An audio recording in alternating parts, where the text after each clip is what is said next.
மகத்தானவன் மனிதானே மகத்தானவன் மனிதானே மகத்தானவன்.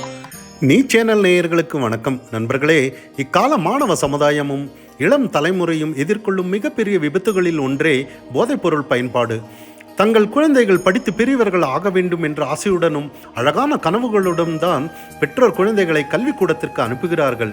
ஆனால் அங்கே அவர்கள் தீய நட்புக்கு ஆளாகி தங்களுடைய லட்சியத்தை மறந்து தீய பழக்கங்களுக்கு அடிமைப்படுகிறார்கள். வாழ்வில் பின்பற்ற வேண்டிய நன்னெறிகளை குறித்தும் நல்ல பழக்க வழக்கங்களை குறித்தும் இளம் வயதிலேயே சரியான வழிகாட்டுதல் இல்லாது போவதே இது போன்ற நிலைக்கு முக்கிய காரணமாகும். போதைப் பொருட்கள் சிறிது நேரம் அனைத்தையும் மறக்கவும் சுகம் என தோன்ற செய்யக்கூடும். ஆனால் போதைப் பொருட்களை பயன்படுத்துவதால் உடல் மற்றும் மனதின் ஆற்றல் ஒளியும் நஷ்டமாவதுடன் உடல் ஆரோக்கியமும் தகர்ந்து அவர்கள் அழிவை சந்திக்கிறார்கள். இப்படியாக பெற்றோருக்கு துணையாக ஆக வேண்டியவர்கள், நாட்டிற்கே பெருமை சேர்க்கும் வகையில் வளர வேண்டியவர்கள் தானும் அழிந்து பிறருக்கு துரோகம் செய்கிறார்கள். போதைப் பொருட்களிலிருந்து சுகம் கிடைப்பதாக அவர்களுக்கு தோன்றுகிறது. அவ்வளவுதான். கஞ்சா, பிராந்தி, சிகரெட்களில் இருந்து தான் ஆனந்தம் இருக்கிறதா? புறப்பொருட்களிலிருந்து ஆனந்தம் பெற முயல்வது என்பது நண்பர்களே, நெருப்பு உண்டாவதற்கு மின்மணி பூச்சியை பிடித்து வைத்து ஊதுவதற்கு நிகராகும். அதுபோலவே தீய நட்பில் அகப்பட்டு சுகபோகங்கள் மற்றும் கண்மூடித்தனமான பிறரை பின்பற்றுதலும் போன்றவற்றில்தான் அவர்கள் விருப்பம் கொள்கின்றனர். நன்னடத்தை உள்ள மாணவர்கள் கூட இது போன்ற தீய நட்பின் உறவால் அழிவை சந்திக்கின்றனர். நண்பர்களே, இதை கூறும்போது ஒரு நிகழ்ச்சி நினைவுக்கு வருகிறது. ஒரு கிராமத்தில் நன்றாக படிக்கும் சிறுவன் இருந்தான். எல்லா வருடமும் வகுப்பில் முதலிடம் பெற அவன் தவறுவதே இல்லை. எந்தவித தீய பழக்கமோ வீண் செலவு செய்யும் பழக்கமோ அவனுக்கு இல்லை. தனது தாயோ தந்தையோ செலவுக்கு பணம் தந்தால் அதற்கு அவன் சாக்லேட், ஐஸ்கிரீம் போன்றவற்றை வாங்கி சாப்பிட மாட்டான். அப்பணத்தை அவன் ஏழை மாணவர்களுக்கு பள்ளி கட்டணம் செலுத்துவதற்கு கொடுத்து உதவுவான்.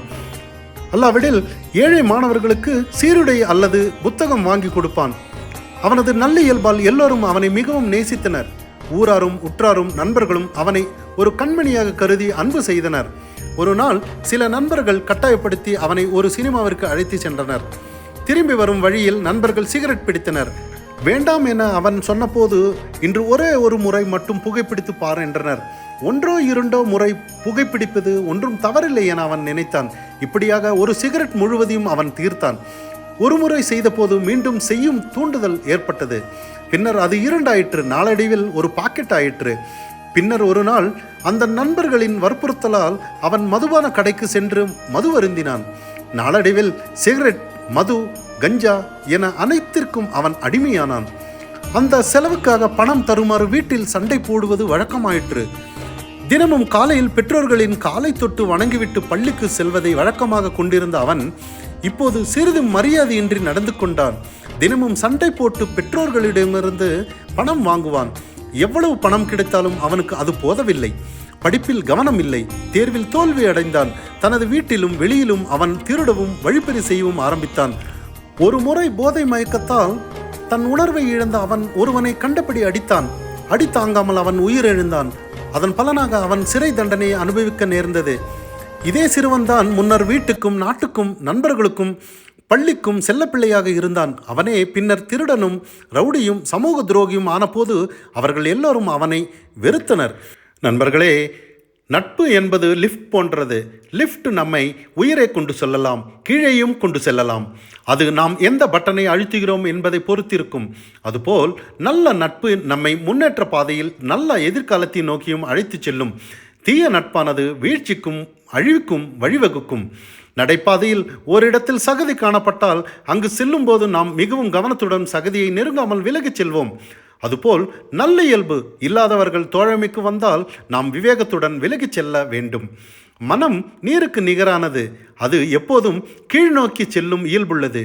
அதுபோல் நம் மனம் கவர்ச்சியால் ஈர்க்கப்படும் இயல்புள்ளது. அதே சமயம் சூரியனின் வெப்பத்தால் நீரானது நீராவியாக மாறி மேல் நோக்கி செல்கிறது. அதுபோல் விவேக புத்தி எனும் சூரியன் மனதை தவறான வழிகளில் செல்ல அனுமதிக்காமல் அதை நல்வழியில் நடத்துகிறது. வாழ்வில் நோ என்று சொல்ல வேண்டிய இடத்தில் நோ சொல்லவும், எஸ் என்று சொல்ல வேண்டிய இடத்தில் எஸ் சொல்லக்கூடிய விவேகமும் தீரத்தன்மையும் நமக்கு இருக்க வேண்டும். அதுவே ஒரு மாணவன், ஒரு இளைஞன் முதலில் பெற வேண்டிய குணமாகும். நமது இளைய தலைமுறை அதற்கு தேவையான ஆற்றலும் பெற்று ஒளிமயமான எதிர்காலத்தை பெற எல்லாம் வல்ல ஆண்டவனை வேண்டிக் கொள்வோம். நன்றி. மனிதா நீ மகத்தானவன்.